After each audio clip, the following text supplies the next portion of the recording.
For me, I think the theme is relevant.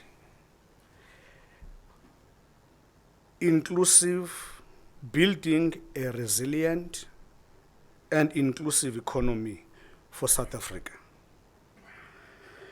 In this theme, there are opportunities. There are also threats in building that resilient economy. Fortunately for me, I didn't hear the earlier speakers. I only heard Mornay. Therefore, I might repeat what we have said. I might contradict what we have said.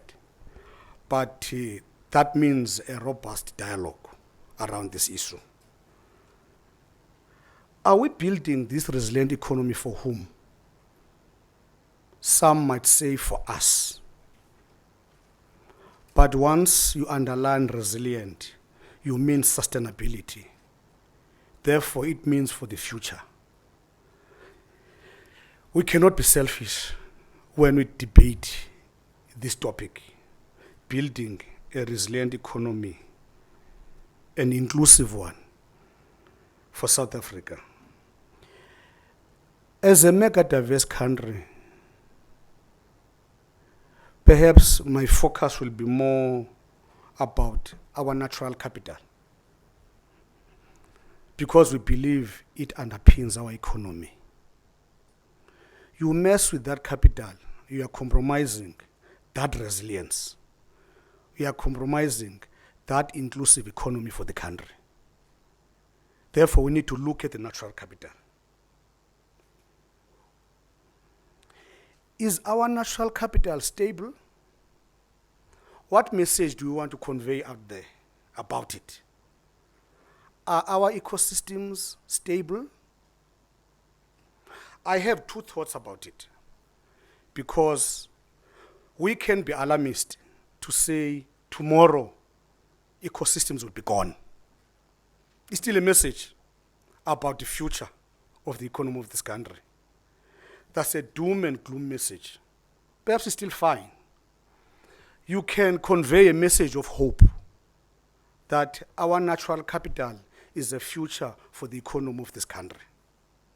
It's up to us to do that.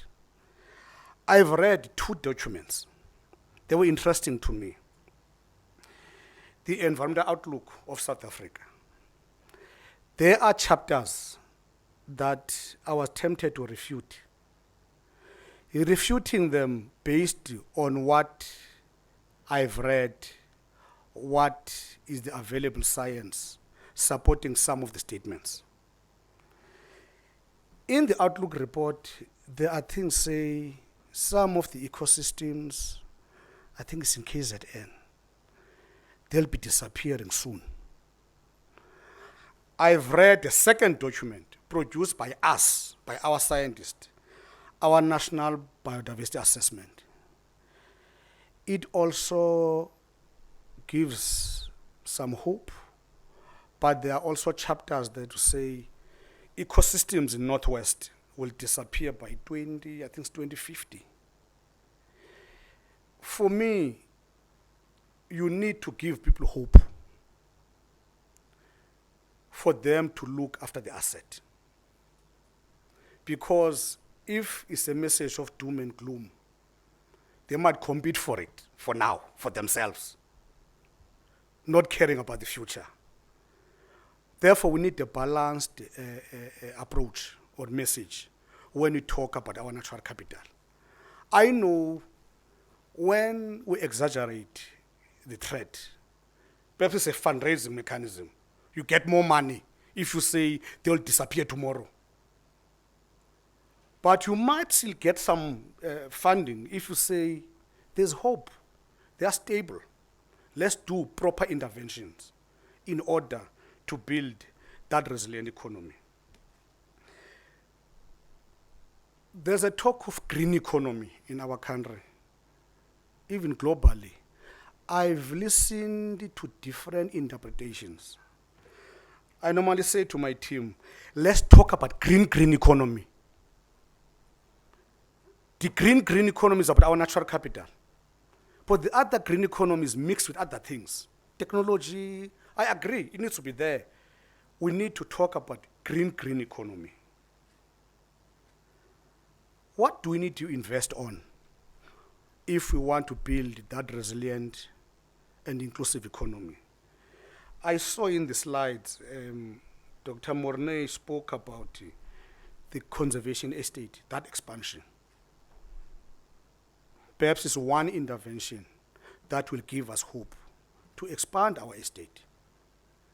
Not the checkbook approach only buying land. I saw the stewardship is there. We developed guidelines for that. There are legal mechanisms to enter into stewardship. Even that one of stewardship, we are mainstreaming. You are saying to the South Africans, let's do this together instead of only buying land. I call it checkbook approach. Therefore, we need to invest on that in order to build the resilient economy. But I know in the strategy we've developed, we asked each province to implement its share of the strategy. They are battling. We are now standing at 7.7%. In my contract, I said by March, we'll be at 9%. Therefore, I'm in trouble, Monet. But we're still going to do a credible calculation of the stewardship sites plus some of the contractual arrangements. Another one is a new concept we call biodiversity economy, /wildlife economy. When people say wildlife, they think of animals. We are talking about also flora here when we talk wildlife economy. It is a booming economy, but it's less understood. Monet indicated that we subscribe to sustainable use. WWF, even South Africa as a country, we subscribe to that. But we need a responsible use of our natural resources. Therefore, there's an opportunity there to look at the whole spectrum of what we call biodiversity economy or wildlife economy. There's an industry called bioprospecting. It's a lucrative industry. The products you buy at pharmaceutical companies for your, is it makeup? What do you call that? Your cosmetics are from this natural capital. But the sad thing in our country, there's more than 33 companies making big money bioprospecting illegally. But we understand that they were established before we have that policy. I'm just highlighting one example of the biodiversity economy, leaving animals aside for a moment. Therefore, it's one economy that we need to look at and mainstream. We need to talk about water conservation. I saw a slide there, water is not coming from the tap. When I normally see what they call service delivery protests for water, I say, I wonder those comrades if they know this water is from the catchments. If I were a politician, I wish I could address them. Say we're conserving the water for you, but let's just sort out the system of pipes to get the water to you. It's part of the economy. Let's look at our water resources to build this inclusive and resilient economy. Industry needs water. They need water. Whether they produce cars, clothes, you need water for that. Therefore, I'm talking to this natural capital in order to build that resilient economy. Our wetlands are important for that. We need technology. I think when in the green economy space, there's a lot of talking about investing in technology in order to underpin or to enhance our productive systems. Let me touch on issues of adaptation, ecosystem-based adaptation. I think if we build, understand that element, that our ecosystems can play a role to climate change adaptation, we can support livelihoods, especially the rural livelihoods, because they are dependent on those ecosystems. How do they adapt whilst utilizing, doing their small-scale farming, small industries? How that adaptation it can be done to save our ecosystems? Because we need these ecosystems for us to adapt. I think they need us for them to adapt, because we need to make some interventions. I think disasters were mentioned there. Insurance companies need to take note of the space of ecosystem-based adaptation, because our premiums will move up because of disasters. Therefore, we need to work with them in that, because they are part of our economy.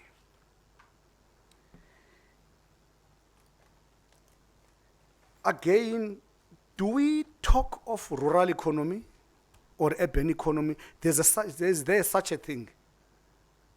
Do we need different interventions to look at those two areas of our economy? I don't know. Perhaps with the urban systems, you might want to invest more on cleaner technologies, clean development mechanisms, because there's a lot of waste production, perhaps high levels of consumption. If you look at rural economy, open landscapes, rural livelihoods, people survive in those landscapes, but they're dependent on this natural capital. Therefore, perhaps we need a different way of intervening in that space to make sure that it is sustainable.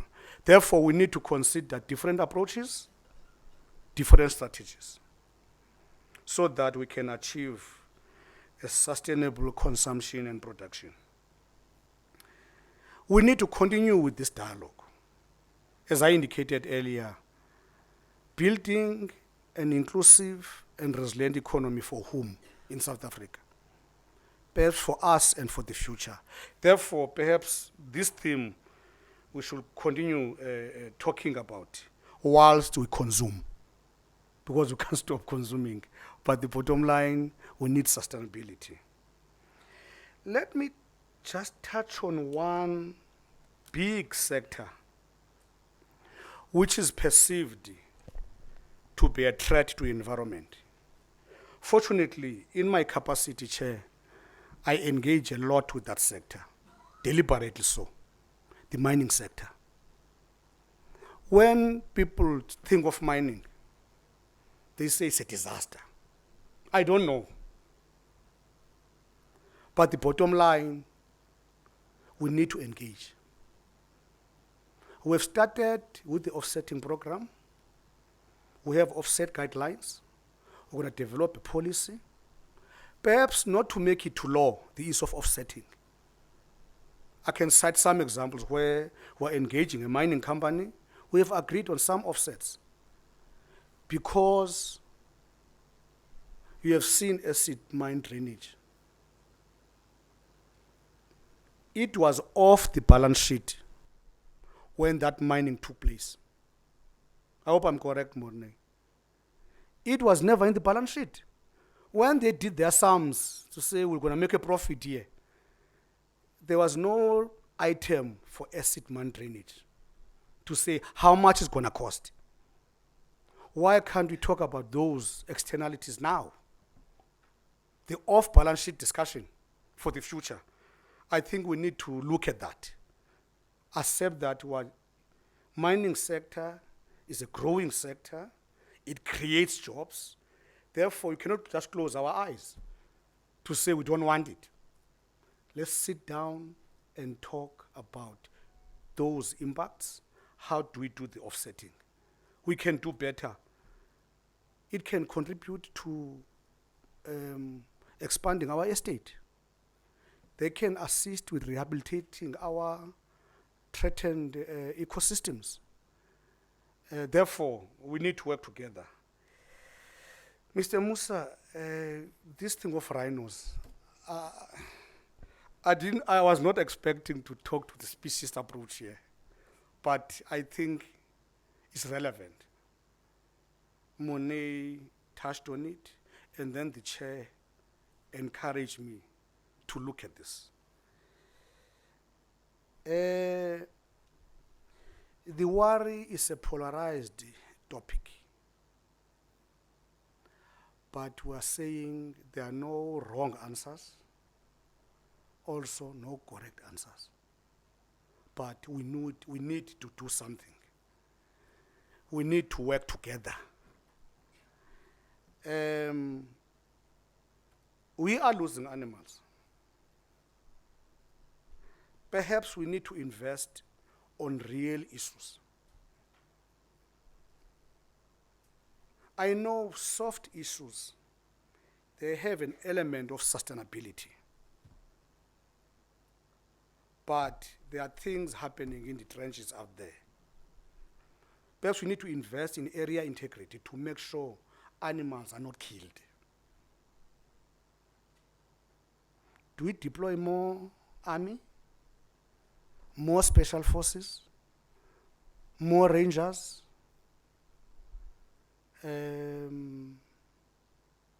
Community awareness? I don't know.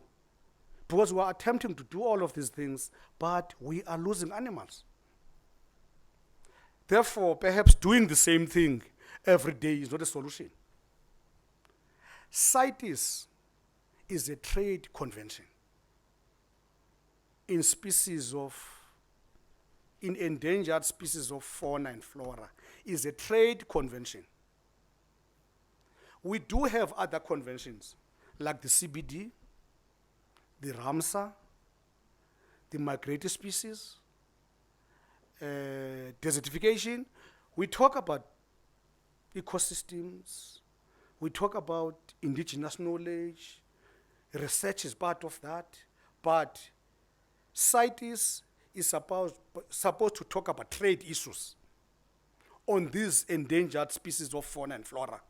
How do you trade on them? But there seems to be an element of starting to discuss other things. You know, negotiators tended to take things that they don't win in another convention to the other convention. You get diplomats who are negotiators. They'll talk something in climate change. If they don't win there, they bring it to the CPD. If it doesn't get ground there, they take it to other conventions. We are in that space globally.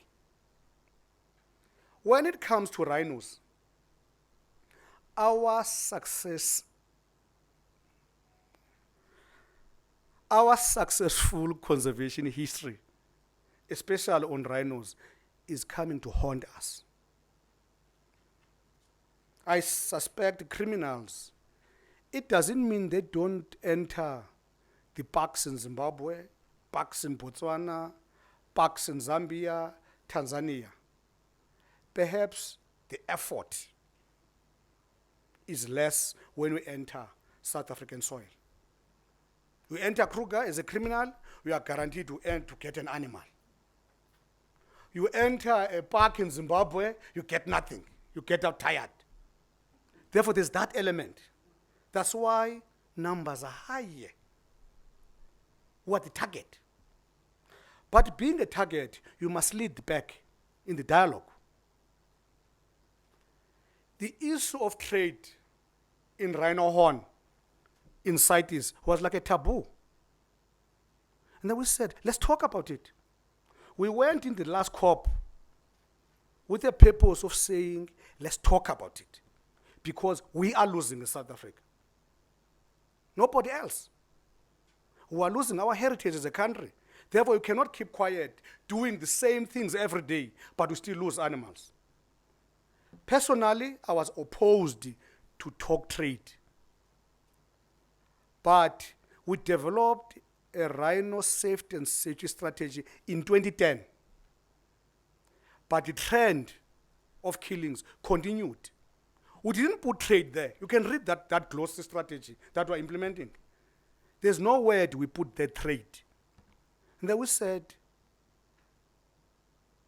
4 years down the line, since 2009, let's look at this thing. We started. Perhaps we still need to consult about the strategy moving forward. What do we need to do? How do we sit together to look at this? Because Cabinet has approved that. Let's look at a trade proposal. In COP17, 2016, in South Africa. CITES COP17 is in South Africa. In 2016, we need to put this proposal forward. What we plan to do, there's been a group of ministers that have been put together by Cabinet to politically oversee the process. We are leading a group of officials that need to look at this work. But the key is the panel of experts who are putting together. We even finalized the names. We looked at economists, very important, scientists. We looked at the people who are in this space, the private sector, the private rhino owners, because there's a private good in this thing. We looked at communities. This is where the panel will discuss the approach. If they say the timing is not right, they might advise. But the issue is, if we don't look at this, are we prepared to lose more animals without testing this? Because there's a market there. Someone is consuming the horn. That's why there's a demand. How do we deal with that? Because we're engaging the Asian countries, the so-called consumer countries, even Vietnam, we're engaging with them. People will say an MOU is not enough. MOUs are accompanied by an action plan to engage them. Hence now they've started even to report the seizures they have there. Therefore, we need to talk about it, and moving forward, we still need you. We're still open for more names that we can look at so that we can be able to deal with this market. I know there are no clear answers, but we are willing to look at this one and see how it goes. Thank you very much.